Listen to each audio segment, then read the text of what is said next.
কেউ কখনো কারো রিজার্ভেশন কাউকে দিয়ে দিতে পারে? কেড়ে নিতে পারে? আপনার নাম কেউ কেড়ে নিতে পারে? আপনার পদবি কেউ কেড়ে নিতে পারে?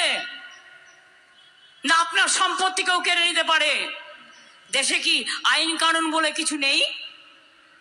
এত মিথ্যে কথা। শুনুন, তপশিলীদের রিজার্ভেশন কম বাড়বে তো কমবে না, যেটা ছিল থাকবে, আছে থাকবে। আদিবাসীদের রিজার্ভেশন থাকবে।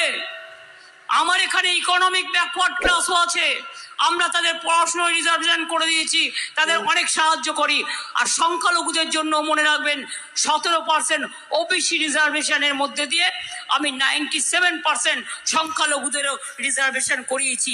সুতরাং কেউ কারো গায়ে হাত দেবে না, দেওয়ার ক্ষমতা নেই, এটা প্রধানমন্ত্রী জানা উচিত ছিল। না জেনে এত বাজে কথা বলে,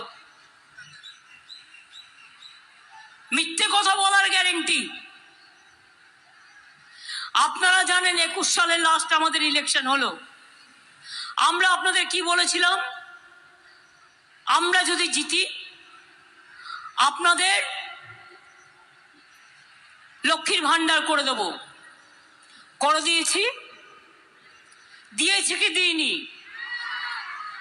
আমরা বলেছিলাম বিনা পয়সায় রেশন দেবো, দিয়েছি কি দিইনি? আমরা বলেছিলাম কৃষকদের 10,000 টাকা করে বছরে দেবো, দিয়েছি কি দিইনি? আমরা বলেছিলাম 10 লাখ টাকা করে যারা চাইবে তারা স্টুডেন্টস ক্রেডিট কার্ড পাবে, স্মার্ট কার্ড করে দিয়েছি কি দিইনি? তাহলে যেটা বলেছি তা তো করেছি, প্লাস যেগুলো বলিনি অনেক করেছি। সবুজ সাথী সাইকেল কারা করেছে? ক্লাস 9-এ ছেলে মেয়েরা যখন সাইকেলে করে আনন্দ করে স্কুলে যায়, আপনার ভালো লাগে না দেখতে? যখন 12 ক্লাসের ছেলে মেয়েরা স্মার্ট কার্ড পায়, এই স্মার্টফোন পায়, ভালো লাগে না দেখতে? আগামী বছর থেকে 12 ক্লাসের ছেলে মেয়েরা 11 ক্লাসে পাবে। কেন বলুন তো? তাহলে তাদের 11-12 দুটো ক্লাস কাজে লাগবে। এটা সারা জীবনই লাগবে, কিন্তু 11 ক্লাসটাও তাদের কাজে লাগবে। আর একটা বলে যাই, লক্ষ্মীর ভান্ডার প্রথম যখন করেছিলাম অনেকে আমাকে বলেছিল পরিবারের একজন। আমি বললাম না, এটা হয় না। একটা বাড়িতে ছেলেপেলেরা বড় হয়ে গেছে, বিয়ে হয়ে গেছে, হয়তো 3টে বউ একটা বাড়িতে, তারা পাবে 60 বছর পর্যন্ত। পরে আমি ভাবলাম কন্যাশ্রী যদি আমার স্কুলে থাকে, কলেজে থাকে, ইউনিভার্সিটিতে থাকে, তাহলে আমার মা লক্ষ্মীরাই বা আমার আম্মারাই বা কেন 60 বছর বয়সে তাদের জীবনটা শেষ হয়ে যাবে? তাই আমরা সিদ্ধান্ত নিলাম লক্ষ্মীর ভান্ডার। এবছরে 6 লক্ষ হয়ে গেছিল, যাদের 60 বছর বয়স হয়ে গেছিল তারা বাদ হয়ে যেত। আমি বললাম না, মেয়েরা যতদিন বেঁচে থাকবে লক্ষ্মীর ভান্ডার ততদিন পাবে, ততদিন পেয়ে যাবে। আর এর জন্য নতুন করে আবার নাম লেখাতে হবে না, ওই যেটা চলছে ওই কার্ডই কন্টিনিউ করবে। এবার বলি, আমাদের কথা তো কিছু বললাম, সব না বলেও জল দিচ্ছি আমরা, জমি দিচ্ছি আমরা, পাইপ কিনে দিচ্ছি আমরা, মেনটেনেন্স করছি আমরা। মিথ্যে কথা বলছে মোদিরা। রেশন দিচ্ছি আমরা, মিথ্যে কথা বলছে মোদিরা। এবার আবার কি বলছে?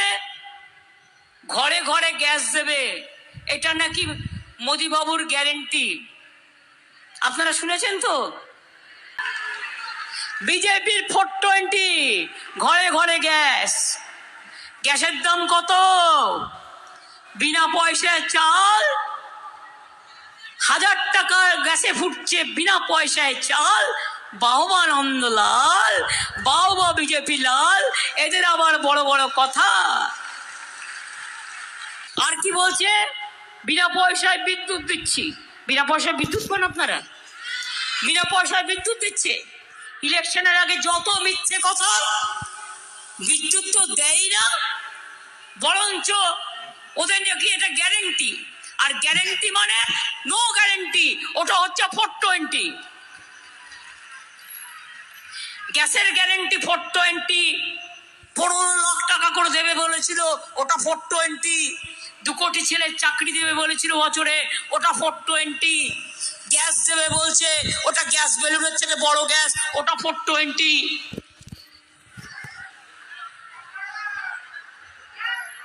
প্রত্যেকটা 420 গিরি চলছে। একটা ছেলে পেলের কোনো চাকরি নেই, 80% লোকের চাকরি নেই। আর যত দিন যাচ্ছে রেজাল্ট পরিষ্কার হয়ে গেছে, মোদিরা হারছে, বিজেপি হারছে। চুরি করে করে দেশটাকে বিক্রি করে দিল, কোটি কোটি টাকা বিদেশে পাচার করে দিল। আজকে ইছাপুর ফ্যাক্টরিতে আর বন্দুক তৈরি হয় না, সব তৈরি হয় বিদেশে। সব টাকা নিয়ে নিয়েছে। 100 দিনের কাজে টাকা দেবার টাকা নাকি ওনাদের নেই। আর বললো তৃণমূল তো চোর, মানে প্রমাণ দাও। আজ পর্যন্ত 350 টিম পাঠিয়েছে, একটা প্রমাণ দিতে পারেনি। আমরা 43 লক্ষ বাড়ি করে দিয়েছি 11 বছরে। 100 দিনের কাজে 3 বছর টাকা দেয়নি, আমরা টাকা দিয়েছি আমাদের থেকে। আর আমরা চালু করেছি কর্মশ্রী প্রকল্প। আগামী দিন 50 দিন পর্যন্ত কাজ পাবে, রাজ্য সরকার থেকে পাবে, এবং রাজ্য সরকার সেই কাজ চালাবে। এই ইলেকশনটা দিল্লি থেকে সরকার করবে, তার ইলেকশন। আমরা চাই প্রত্যেকটা সিট আমরা জিতবো। তার কারণ যত বেশি সিট আমরা জিতবো, তত আমরা বিজেপিকে ক্ষমতা থেকে সরাবো। এনআরসি তারে বাতিল করব, ক্যাব বাতিল করবো, ইউনিফর্ম সিভিল কোড বাতিল করব, 100 দিনের কাজ চালু করব, সংবিধান ভাঙতে দেবো না, দেশ ভাঙতে দেবো না।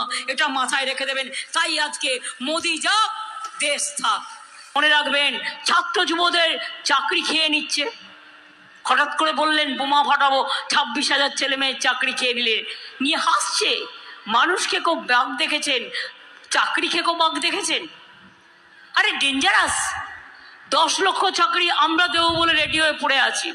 প্রতিদিন কোথাও না কোথাও যাচ্ছে।